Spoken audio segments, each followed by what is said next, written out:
నమస్తే. ఇన్నాళ్ళు నన్ను సపోర్ట్ చేస్తూ, ఎంకరేజ్ చేస్తూ మీ ప్రేమని నాకు అందిస్తున్న ప్రతి ఒక్కరికి కృతజ్ఞతలు. అలాగే ఈ వీడియో కూడా ఖచ్చితంగా మీకు ఉపయోగపడుతుంది. లైక్, షేర్ అండ్ సబ్స్క్రైబ్ చేసి మీ సపోర్ట్‌ని నాకు అందించండి. అలాగే ఈ వీడియో పట్ల మీకున్న అభిప్రాయాన్ని కామెంట్ సెక్షన్‌లో కామెంట్ చేసి తెలియజేయండి. ఇప్పుడు వీడియోని చూద్దాం. నమస్తే, వెల్కమ్ టు అవర్ ఛానల్. నేను పద్మిని. ప్రస్తుతంతో పాటు వాస్తు జ్యోతిష పండితులు భమిడి అనంత శర్మ గారు మనతో పాటు ఉన్నారు. మాట్లాడదాం. నమస్కారం అండి. కోర్టు సమస్యలు అనేవి సర్వసాధారణం అయిపోయాయి చాలా మందికి కూడా.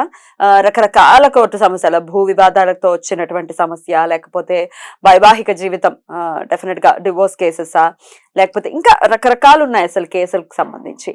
ఈ ఏదైనా కూడా ఈ కేసెస్ నుంచి బయటపడాలి అని అంటే ఏం చేయాల్సి ఉంటుందండి? భూముల తగాదాలు వచ్చాయమ్మా.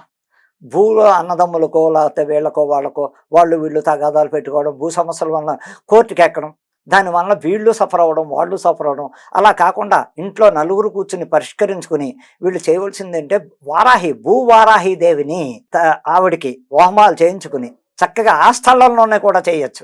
ఎక్కడైతే ప్రాబ్లం జరుగుతుందో ఆ స్థలంలో కూడా భూమి సంద వారాహి దేవిని ఎంతో చక్కగా పూజించి ఆ అమ్మని వేడుకుని మనం ఎన్నో రకాలుగా చేస్తే తప్పకుండా సక్సెస్ అవడానికి అవకాశాలు ఉన్నాయి. మరి వారాహిదేవి, సరే, వారాహిదేవిని అనుగ్రహం డెఫినెట్ గా చేతిలో ఆవిడ నాగలి పట్టుకుని ఉంటారు. దాని అర్థమే భూమికి సంబంధించి అని చెప్పి. మరి భూమికి సంబంధించిన ఇబ్బందుల నుంచి డెఫినెట్ గా బయటపడచ్చు, భూ వివాదాల నుంచి కూడా బయటపడచ్చు. అయితే వారాహిని ఆరాధించొద్దు. వారాహి అంటే రౌద్ర రూపము, వారాహి జోలికి వెళ్ళొద్దు అని చాలా మంది చెప్తూ ఉన్నారు. దీన్ని ఎలా చూస్తారు?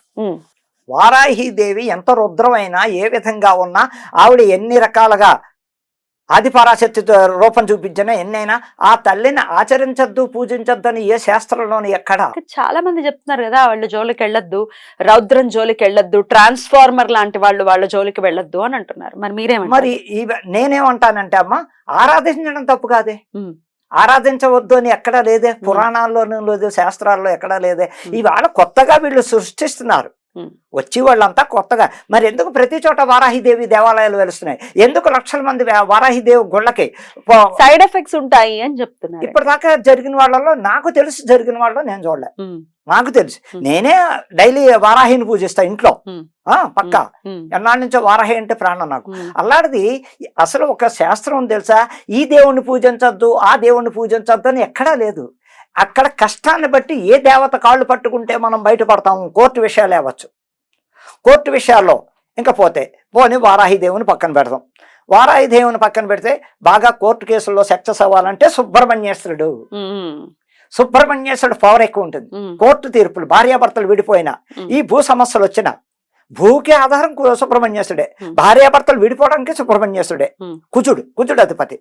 అలా దానివల్ల ఎక్కువగా ఈ కోర్టు సమస్యలు వచ్చిన వాళ్ళు కానీ, భార్యాభర్తలు విడాకులకి వెళ్ళిపోతున్న వాళ్ళు కానీ, సమస్య సాల్వ్ ఉంటే సుబ్రహ్మణ్యేశ్వరుని బాగా కొలిచి ప్రతి మంగళవారం సుబ్రహ్మణ్యేశ్వరుడు అభిషేకాలు చేయించుకోవడం, పాలు పొయ్యడం, ఉపవాసం ఉండడం ఆ రోజు. అలా చేసుకోవడం వల్ల కూడా అంటే ఇక్కడ అంతేనా దాని పరిష్కారం అంటే గ్రహస్థితిని బట్టి కూడా.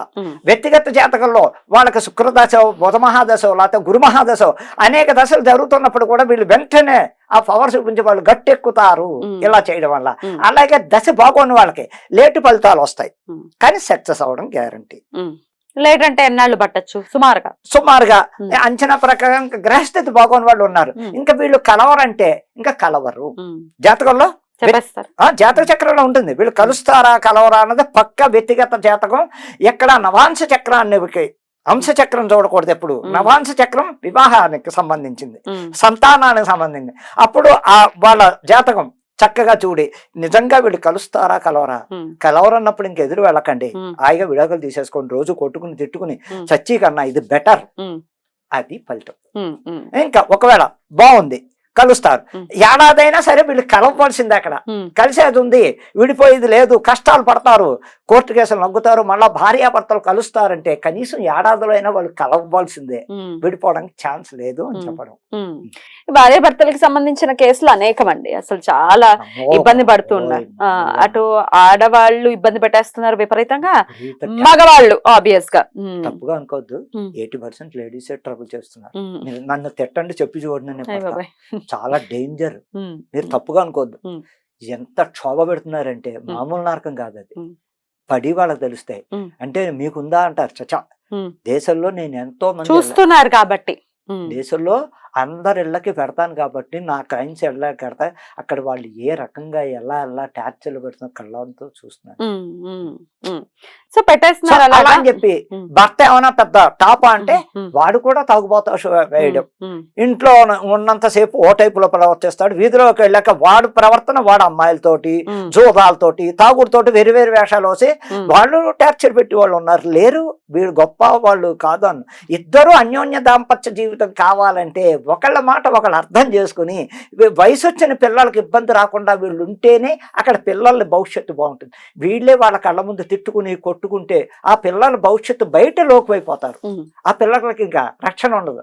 వీళ్ళ అమ్మ నాన్న ఇంతేరా ఎప్పుడు ఆ పిల్లలకు సరదా లేదు ఏం లేదు అనే పరిస్థితి తేకూడదంటే అన్యోన్యత దాంపత్యం కావాలన్నా ఆ చక్కగా వీళ్ళిద్దరూ దాంపత్య జీవితం చక్కగా జరగాలంటే భార్యాభర్తలు ఒకళ్ళు అర్థం చేసుకోవడంలో తప్పు చేశాడు భర్త కాదన్ను, భార్య ఏదో తెలియక ఎదుగుతాం, వీళ్ళు అర్థం చేసుకోవాలి ఒకళ్ళకొకళ్ళు అర్థం చేసుకుని కర్మ ఏదో అయిపోయింది అది అయిపోయింది, పిల్లల కోసం మనం బతకాలి, పిల్లల్ని రోడ్డు ఎక్కించకూడదు అనేది తెలుసుకున్నప్పుడే తప్పకుండా పరిష్కారం ఉంటుంది. ప్రాక్టికల్ గా ఇవన్నీ కూడా మనం చేస్తున్న తర్వాత మాత్రమే రెమెడీస్ అనేవి పనిచేస్తాయి. మన ధోరణిలో మనం ఉండి మన వ్యక్తిత్వంలో ఎటువంటి వికాసం లేకుండా వ్యక్తిత్వ దోషాలు ఆల్రెడీ ఉంటూ మళ్ళీ రెమెడీలు చేసేస్తే ఎక్కడి నుంచి పనిచేస్తాయి? పనిచేయకదండి. మనం దానికి ఉత్తమైన ఫలితాలు కావాలన్నప్పుడు అన్యోన్యంగా ఉన్నప్పుడే మనం ఏదైనా దేవుడిని కొలిస్తే ఫలితం ఉంటుంది. ఏం లేదు నా ఇష్టానుసారంగా ఏముంటానండి నేను గుడికి వెళ్ళి చేస్తానంటే దేవుడు ఎందుకు కరుణిస్తాడు?